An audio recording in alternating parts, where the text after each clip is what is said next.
বললাম মহতারাম মুআজ্জিজ সামাইনে বাবার জীবনের আমার ভাই আমার যাই হোক ছোট্ট করে দুটো আয়াত পড়েছি। প্রথমত পড়েছি মুহাম্মাদুর রাসূলুল্লাহ সাল্লাল্লাহু তাআলা আলাইহি ওয়াসাল্লাম, মুহাম্মদ আল্লাহর প্রিয় রাসূল। দ্বিতীয় আয়াত পড়েছি ওয়া আম্মাস সাইলা ফালা তানহার, তোমার নিকটে যদি কোনো সাইল আসে তাহলে কখনো খালি ফিরাবে না। জোরে বলুন সুবহানাল্লাহ।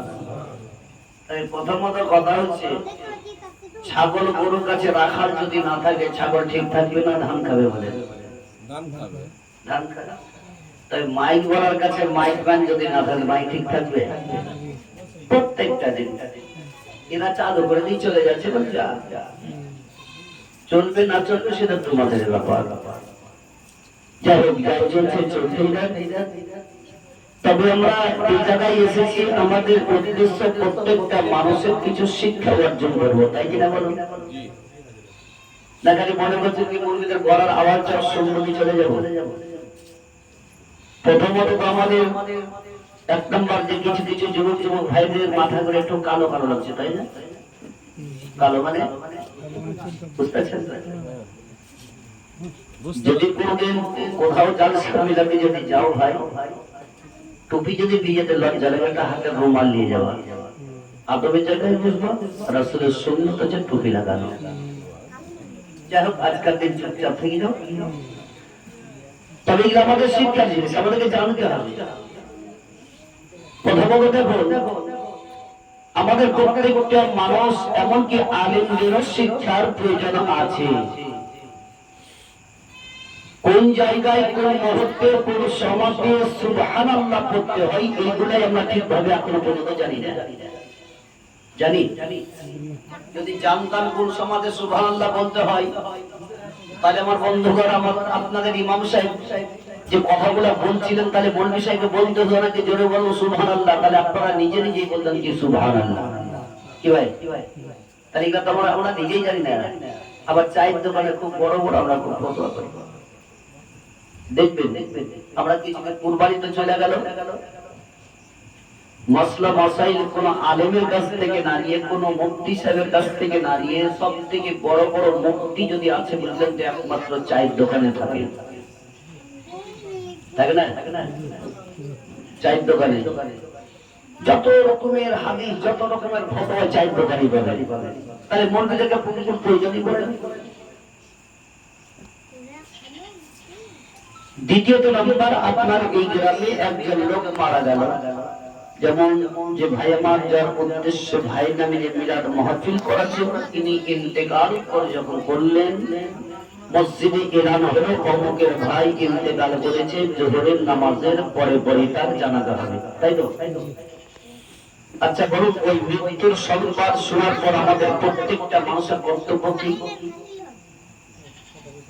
প্রত্যেকটা ছেলে মেয়ে কর্তব্য যে একটা ছোট্ট দোয়া, সে দোয়াটা হচ্ছে ইন্না লিল্লাহি ওয়া ইন্না ইলাইহি রাজিউন।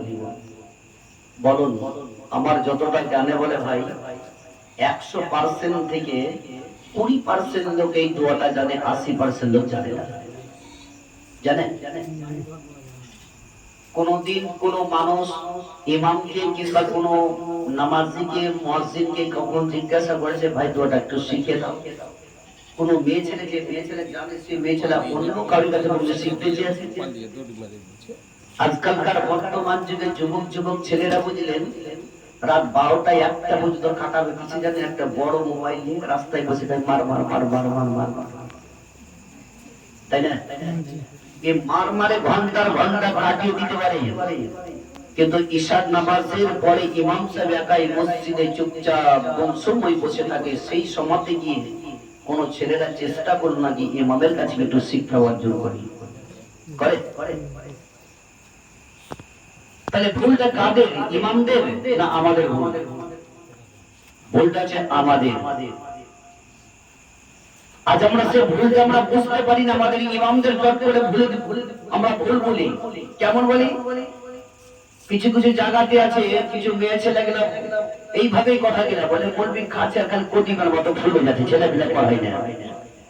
বলটা কার? মৌলবী না তোমাদের?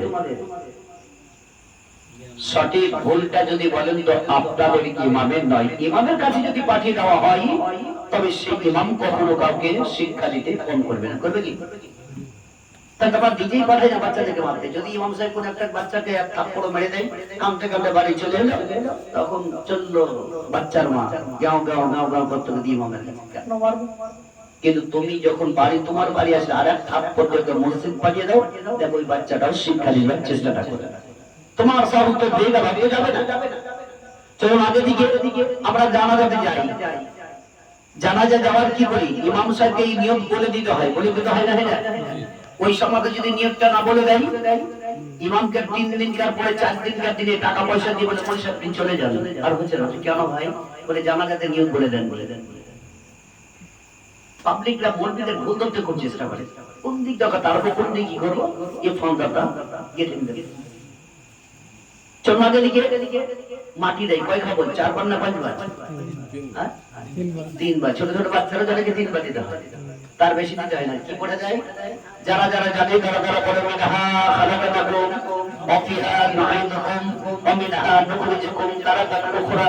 আর যারা না জানে তারা পড়ে বিসমিল্লাহ। আর যারা বিসমিল্লাহটাও জানে না তাহলে বুঝে কত সূরা ইয়াসিন পড়ে দিল গোটা গোটা, ফুসফুস করে আওয়াজ করে মানুষকে শুনিয়ে দিল। বাপরে কত দোয়া জানে। আর বহু জায়গাতে দেখতে পাই ইমামদেরকে দাঁড়িয়ে ওখানে দোয়া বলে দিতে হয়, তাই না? ইমাম সাহেব যদি বলে দেয় দাঁড়িয়ে দাঁড়িয়ে, আমি যে কথাগুলো বলছি মাথায় ধরবে, এগুলো হচ্ছে আমাদের শিক্ষার জিনিস। ইমাম সাহেব বলে দিচ্ছে মিনহা খালাকনাকুম, একবার, তাই তো? কিন্তু একটা লোককে দেখা গেল 2 দিন ধরে পড়ে গেল একবারে, তাহলে মাটি দেওয়ার সঙ্গে দোয়া বলে দেওয়ার সাথে কি এক হচ্ছে? হ্যাঁ, তাহলে পরের দোয়া যে মাটিতে দিয়ে যাবো না, নিজেকে চেষ্টা করতে হবে, শিক্ষা অর্জন করতে হবে। নিজেকে শিক্ষা অর্জন করুন, পরিবর্তন হন। এতদিন যা করেছেন তোবাতিল্লাহ করুন, আখিরাতকে চিন্তা করুন, জাহান্নামের আগুনকে স্মরণ করুন। ওই 3.5 হাত কবরকে একবার ইয়াদ করুন, আমার কবরে গিয়ে কি অবস্থাটা হবে। এই পৃথিবীর দুনিয়াতে কেউ চিরস্থায়ীর জন্য থাকার লেগে আসেনি। কোরআন তো বলছে কুল্লু নাফসিন যায়কাতুল মউত, প্রত্যেকটি নফসকে মউতের সাথে জাগতে হবে। যেমন কি বিশ্বের নবী কুল কায়নাতুল নবী জনাব মুহাম্মদ রাসূলুল্লাহ সাল্লাল্লাহু তাআলা আলাইহি ওয়াসাল্লাম একদিন তিনার বিবি জান্নাত হচ্ছে হযরতে খাদিজা রাদিয়াল্লাহু তাআলা আনহার বাড়ি থেকে রওনা হলেন। বিশ্বের নবী আমার এক এক করে 3 দিন ধরে অনাহারে ছিলেন। সেই সময়তে খাদিজা দরজা থেকে আওয়াজ দিলেন, তো এক আওয়াজে হযরতে খাদিজা দরজাটা খুললেন। জোরে বলুন সুবহানাল্লাহ। আজকালকার মেয়েরা এক আওয়াজে দরজা খুলবে? স্বামী এসে যদি বলে রহিমার মা খোল, রহিমার মা খোল, ও ভাব খেতে তো নাক দেখে রেখে খুব ঘুমাচ্ছে, কে তুলবে? কিন্তু বিশ্বের নবীর বিবি হযরতে খাদিজা একটা আওয়াজ যখনই পেতেন সঙ্গে সঙ্গে দরজা খুলে দিতেন। এমনকি হযরতে খাদিজা নবী মুস্তাফার জন্য দরজাতে 24 ঘন্টা দাঁড়িয়ে থাকতেন। সুবহানাল্লাহ। কি কখন কোন মুহূর্তে নবী আমার আসবেন, আমার বাড়িতে কখন আসবেন, এই নিয়ে দাঁড়িয়ে থাকতেন। যেমনি আওয়াজ খাদিজা খুলে দিলেন, বিশ্বের নবী হযরতে খাদিজার মুখের দিকে তাকিয়ে তাকিয়ে দেখতেছেন। নবী বললেন, ওগো খাদিজা, ঘরে কিছু খাবার খাদ্য আছে? তো বিশ্বের নবীর বিবি হযরতে খাদিজা রাদিয়াল্লাহু তাআলা আনহা কাঁদতে আরম্ভ করলেন।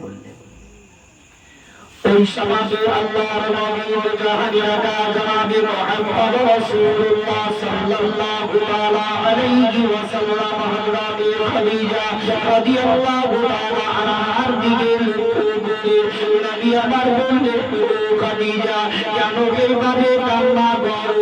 তোমার 2 চোখে কেন পানি পড়ে যায়? হযরতে খাদিজা রাদিয়াল্লাহু তাআলা আনহা বললেন, ইয়া রাসূলুল্লাহ, ইয়া হাবিবাল্লাহ, স্বামী গো, ও আমার মাথার মনে কানের তারা, আপনি যখন আমার নিকটে খাবার খাদ্য চাইলে, ইয়া রাসূলুল্লাহ, আমার বাড়িতে আমার কোনো কিছুই খাবার খাদ্য নাই, তবে একমাত্র আপনি আমার বাড়িতে বকরি ছাগল ছিল, এটা দেবে আপনার জন্য আমি রেখেছি। ইয়া রাসূলুল্লাহ, আমার বাড়ির আমার সবকে একজন ব্যক্তি মাত্র 4টা খেজুর আমাকে দিয়েছিল, এই 4টা থেকে 2টা খেজুর আমি নিজে খেয়েছি, আর আপনার জন্য আমি 2টা খেজুর রেখে দিয়েছি। বিশ্বের নবীর সম্মুখে হযরতে খাদিজা রাদিয়াল্লাহু তাআলা আনহা খেজুর দুধ নিয়ে সামনে রেখে দিলেন। দয়ার নবীজি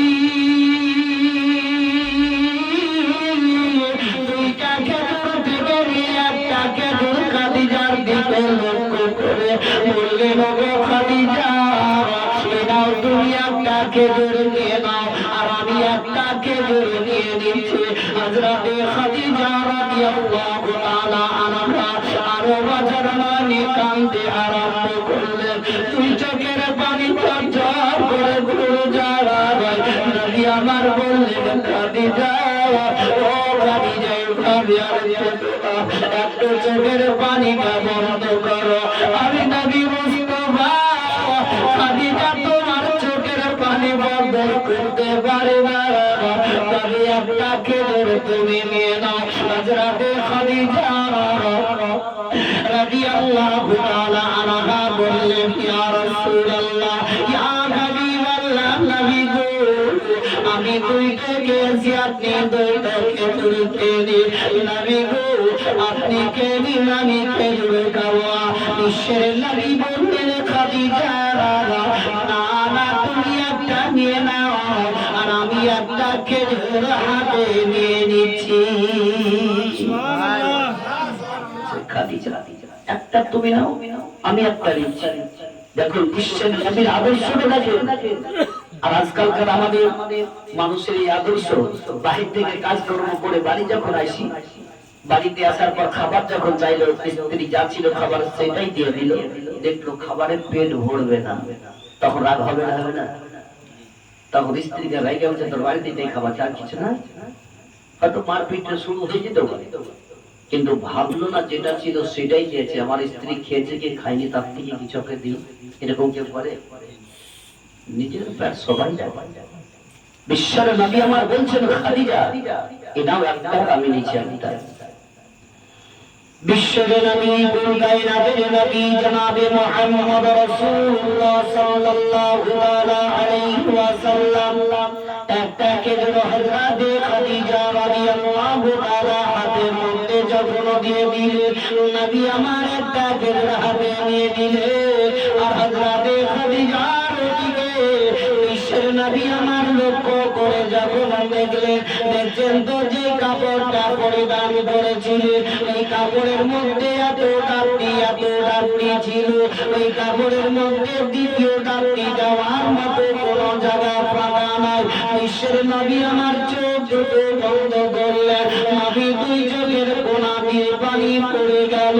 হযরতে খাদিজা রাদিয়াল্লাহু তাআলা আনহা বলেন, ইয়া রাসূলুল্লাহ, ইয়া হাবিবাল্লাহ, নবী গো, আপনার 2 চোখ দিয়ে কেন পানি পড়ে যায়?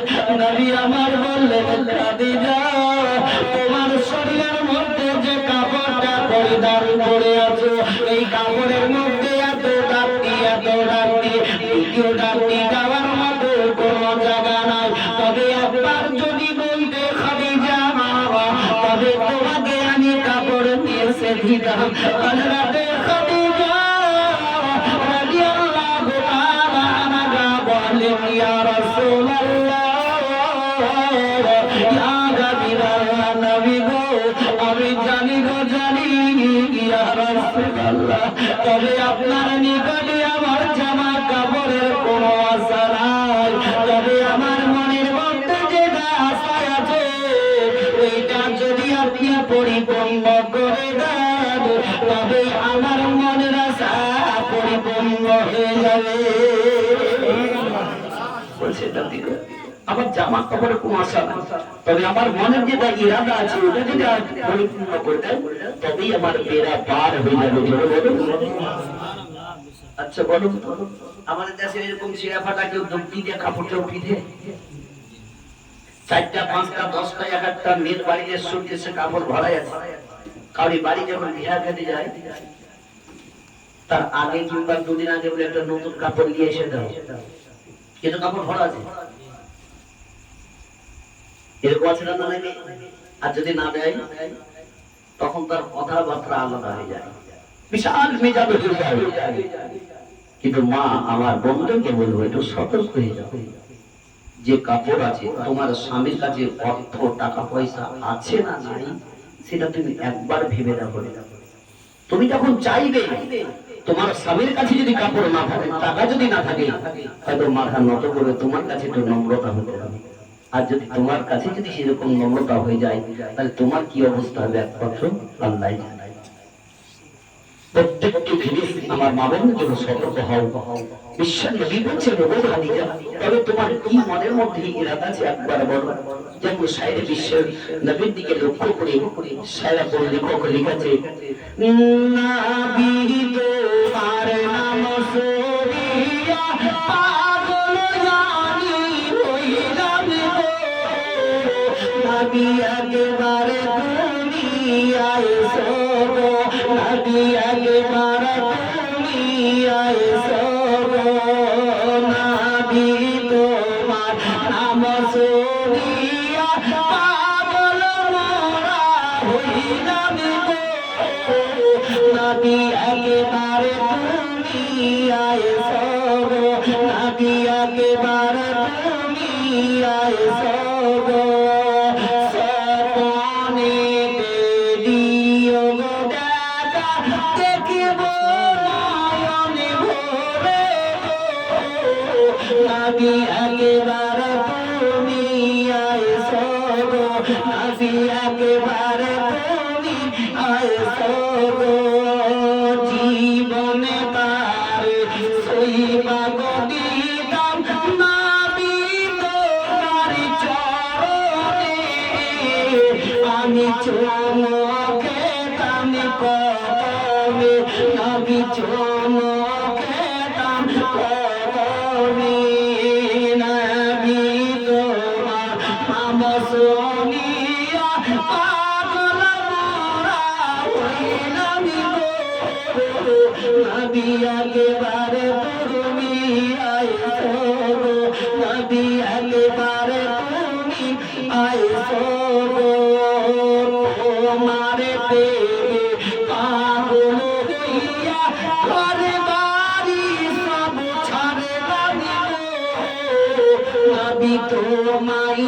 পাইবার আশাই গো, নাবি তোমায় পাইবার আশাই গো, তোমার প্রেমে পাগল হইয়া ঘরে বাড়ি সব ছাড়লাম গো, নাবি তোমায় পাইবার আশাই গো, নাবি তোমায় পাইবার আশাই গো, নাবি তোমার নাম শুনিয়া পাগল মোরা হইলাম গো, নাবি একেবারে তুমি আইছো গো, নাবি একেবারে তুমি আইছো গো, আল্লাহুম্মা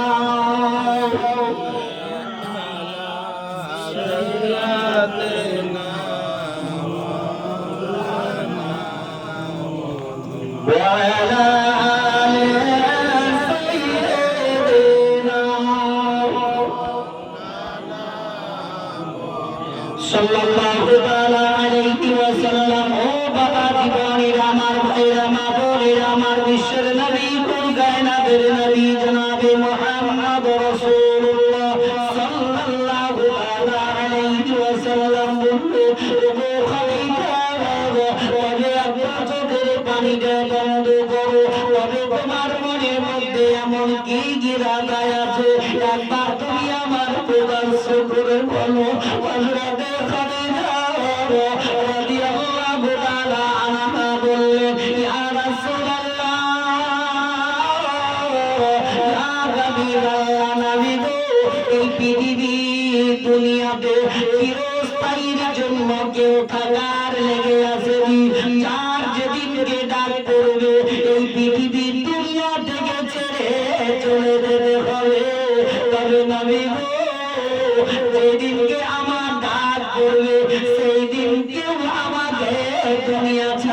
হবে। বিশ্বের নবী আমার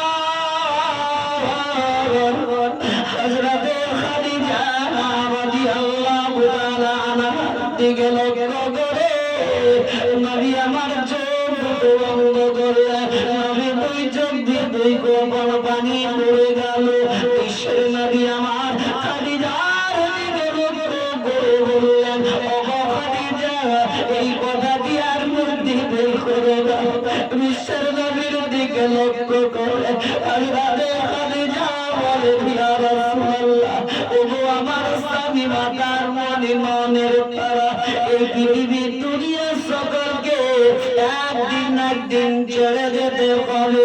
তবে নবী গো, আমার মনের মধ্যে এটাই আশা, যখন মানুষ ইন্তেকাল করে তখন বাজার থেকে ধরে গিয়ে সব থেকে ভালো দামি কাফন কিনে তার শরীরের মধ্যে পরিধান করে দেওয়া হয়।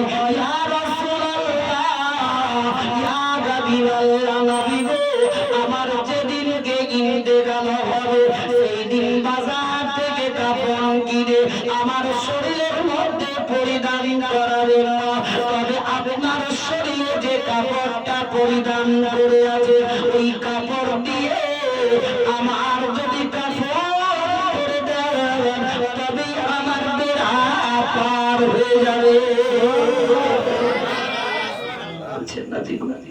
আপনার ওই কাপড় তাড়াতে নিবে, তাহলে তাদের কত বিশ্বাসটা ছিল নবীর প্রতি। আর আজকালকার চেরানার বললেন মৌলবি, তো মৌলবি যুবকেরাও হয়ে গেছে মোবাইল মৌলবি। মোবাইল দেখে দেখে খুব ফটফটারি করে বেড়াচ্ছে। বোখারি কয় খন্ড ওইটাই জানে না, নানা বোখারি কি করে পড়তে হয় তাই জানে না। এবার বোখারি 3 খন্ড 4 খন্ড আর বাড়তে যে কখন ভরা যায় কোনো পাল্লাই জানে যা প্রতিদিন যাচ্ছে না ভাই। বিশ্বের নবী দয়ার নবী রাহমাতুল লিল আলামিন বললেন, ও খাদিজা যাও, আমি তোমার সেটা পরিপূর্ণ করব। জোরে বলো সুবহানাল্লাহ। বলি, আরে আমার কি তোমার মনের মধ্যে গিরাদায় আছে? একবার খুলে আমাকে বলো। হযরতে খাদিজা রাদিয়াল্লাহু তাআলা আনহা বলেন, ইয়া রাসূলুল্লাহ, ইয়া হাবিবাল্লাহ, নবী গো, যখন মানুষ ইন্তেকালের পরে ওই খাদেলিটি করে আপন কবরস্থানের দিকে নিয়ে চলে যায়। ইয়া রাসূলুল্লাহ, ইয়া হাবিবাল্লাহ, নবী গো, ওই কবরে নামিয়ে দেওয়ার পরে ওই মাটি দেওয়ার পর দোয়া খায় করে মানুষ যখন 40 কদম কবরস্থান থেকে চলে যায় তখন ওই কবরের মাটি এদিকার মাটি ওদিকার মাটিকে বলবে, এবার তাকে দম পিছাবে পিছতে পারে। ইয়া রাসূলুল্লাহ, ইয়া হাবিবাল্লাহ, নবী গো, ওই মাটি কাউকে চিনে না। ইয়া রাসূলুল্লাহ, ওই মাটিতে তারে দম পিছা করে পিছতে থাকবে। তবে নবী গো, আমাকে মাটি দেওয়ার পরে আমার দোয়া খাই করে সকলে যদি চলে যায় তবে আপনি আমার কবর থেকে চলে যাবেন না। ওগো আমার স্বামী মাতার মনে ননের তারা, আপনি আমার কবরে চারি ভাগে ভাগে ভাগে ভাগে পড়লে কেননা যদি আপনার পা মোবারক ওই আমার কবরের চারি ভাগে পা পড়ে তবে ওই কবরের মাটি আমাকে কোনোদিন পিছতে পারবে না। খাদিজা বলছে ওই কবর আমাকে আর কোনোদিন পিছতে পারবে। তাহলে নবী ছিলেন কে? আর আজকালকার এই যে লোকগুলা বলে বেড়ায়, তবে মোবাইল দেখে কিছু কিছু যে যুবকগুলা দেখে কিন্তু ভাই সঠিক সেবা মৌলবি ও মৌলবি না মৌলবি নয়, তার বক্তব্য যে শুনছে এরা তো বিভ্রান্ত বহুত ফেলে দিয়েছে দেশের মধ্যে। তো হযরতে নবী পাক সাল্লাল্লাহু তাআলা আলাইহি ওয়াসাল্লাম বললেন, ও খাদিজা যাও, আমি সেটা তোমার পরিপূর্ণ করব। আরো কি বলেছিলেন হযরতে খাদিজা বললেন, ইয়া রাসূলুল্লাহ, আমার ওই কবরে নামার পরে নামার আগে আগে আপনি যদি আমার কবরের মধ্যে টেক লাগিয়ে দেন তোমার বেড়া পার হয়ে যাবে। তো খাদিজাকে নবী বলেছিলেন, সেটাও তোমার আমি পরিপূর্ণ করে দেব। বিশ্বের নবী আবার হযরতে খাদিজা রাদিয়াল্লাহু তাআলা আনহার নিকট থেকে টুকটুক করে রাস্তা ধরে চলতে আরম্ভ করলেন। একটু দূরে যাওয়ার পর একটা ইহুদির বাচ্চা একটা বোঝা নিয়ে দাঁড়িয়ে আছে, চারিদিকে দেখাদেখি করছে। নবী মুস্তাফার ওই নজরটা তার দিকে পড়ে গেল। ইহুদির বাচ্চার কাছে যখন বিশ্বের নবী আমার গেলেন, বাচ্চাটাকে জিজ্ঞাসা করছে, বলো তুমি এদিকে ওদিকে কি দেখাদেখি করো? কিন্তু ইহুদির বাচ্চাটা জানে না কি ইনি হচ্ছেন বিশ্বের নবী রাহমাতুল আলামিন। ইহুদির বাচ্চাটা মুখের দিকে তাকিয়ে তাকিয়ে দেখতে দেখতে বলছে, ওগো এই বোঝাটা আমি মাথায় তুলে নিব, আমি বাড়ি যাব, তার জন্য আমি লোক দেখছি, কাউকে দেখতে পাই না। নবী মুস্তাফার আদর্শ হয়ে যায়। নবী বলছেন, তোমার থেকে বোঝার ওজন বেশি, তুমি বোঝা নিয়ে যাবে কি করে? তবে তোমার বাড়ি কোথায়? বলছে অমুক জায়গা। বলো আমি তোমার এই বাধাটার বোঝাটা মাথায় নিয়েছি, তুমি আগে দাঁড়িয়েছিল, তোমার বাড়ি পর্যন্ত আমি পৌঁছে দিব। কারণ যার জন্য সারা জাহানকে সৃষ্টি করা হয়েছে সে নবী মুস্তাফা আমার খোঁজ বলছেন, আমি মাথায় দিচ্ছি, তুমি চলো। আর আজকালকার আপনাদের আমাদের দেশে যদি প্রধান কিংবা মেম্বার রাস্তা দিয়া যায়, যদি একটা লোক বলে ভাই একটু বোঝাটা চড়ে তো মেম্বার বলে আমি মেম্বার তোর বোঝা চড়ে দেবো, তার অহংকার তার গরম বেশি। একটা প্রধানকে যদি বলে হাত লাগাবে না, তার কদর আলাদা হয়ে যাবে। আরে যার জন্য সারা জাহানকে সৃষ্টি করা হয়েছে সে নবী নিজে মাথায় ধরেছে। বিশ্বের নবী সঙ্গে সঙ্গে ওই বোঝাটা মাথার উপরে তুললেন। আল্লাহর নবী জাহানের আকা জনাবে মুহাম্মদ রাসূলুল্লাহ সাল্লাল্লাহু আলাইহি ওয়াসাল্লাম বললেন, এবার তুমি চলতে আরম্ভ করো। এবার আমি তোমার পিছনে পিছনে পিছনে চলে যাই। নবী যখন চলতে আরম্ভ করে দিলেন, আশপাশের গাছগুলো নবী মুস্তাফাকে ছায়া করতে করতে করতে নিয়ে চলতে লাগলেন।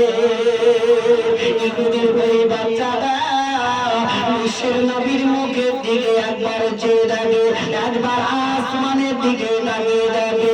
বাচ্চাটা মনে মনে বলল, এই লোকটার মতো সৌন্দর্য মানব, এত সুন্দর চেহারা, এত সুন্দর চেহারা মানব আর পর্যন্ত আমি কোথাও দেখিনি।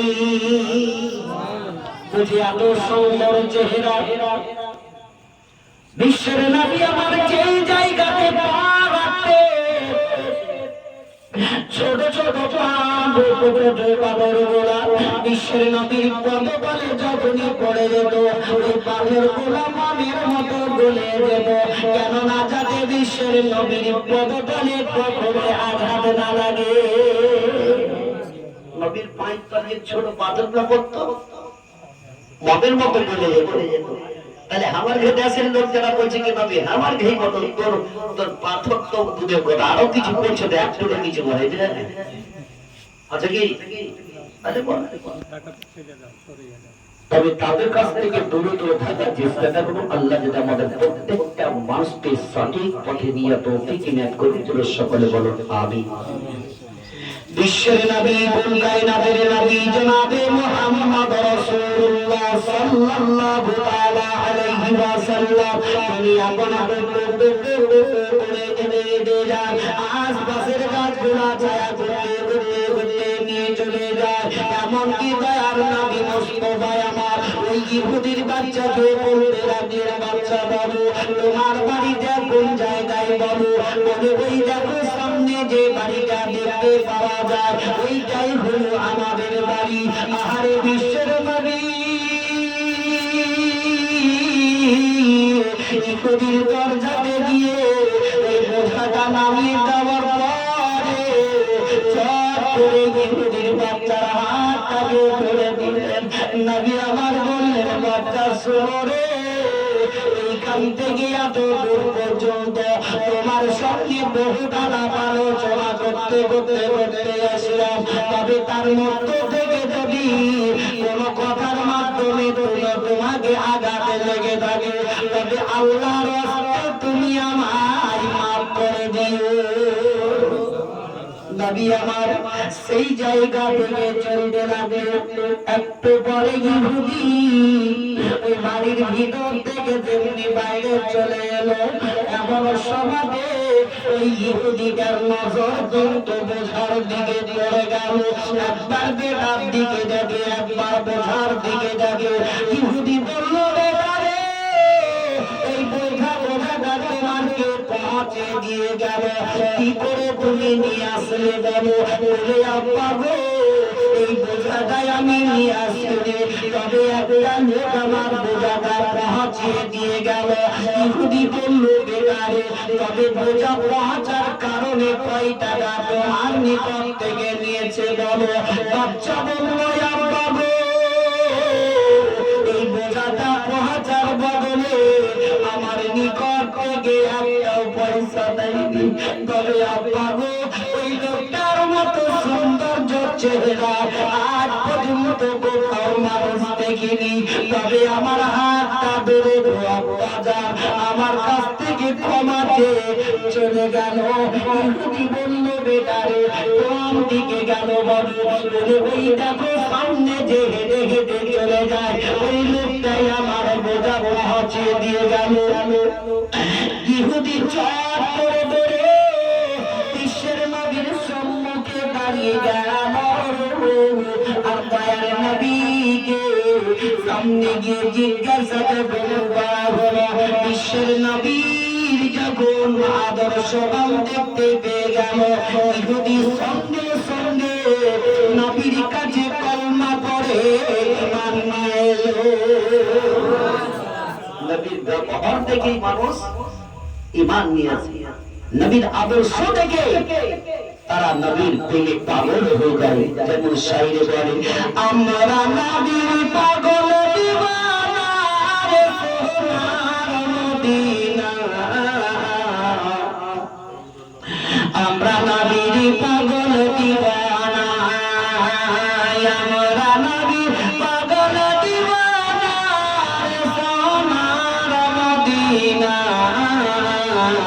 আমরা নবীর পাগল দিওয়ানা। মক্কা ঘটে মদিনা যেতে আরে চিঠিখানি কত পারে, মক্কা ঘটে মদিনা যেতে তার মাঝে তার বদলে চলে নবী কাফের তোর যন্ত্রণাই রে সোনার মদিনা, আমরা নবীর পাগল দিওয়ানা, আমরা নবীর পাগল দিওয়ানা রে সোনার মদিনা, আমরা নবীর পাগল দিওয়ানা। সোখাই মগর সাথে জল বুনিল, কবরে ডিম মারিল, ঈশ্বর দিওয়ানার সোনার মদিনা, আমরা নবীর পাগল দিওয়ানা, আমরা নবীর পাগল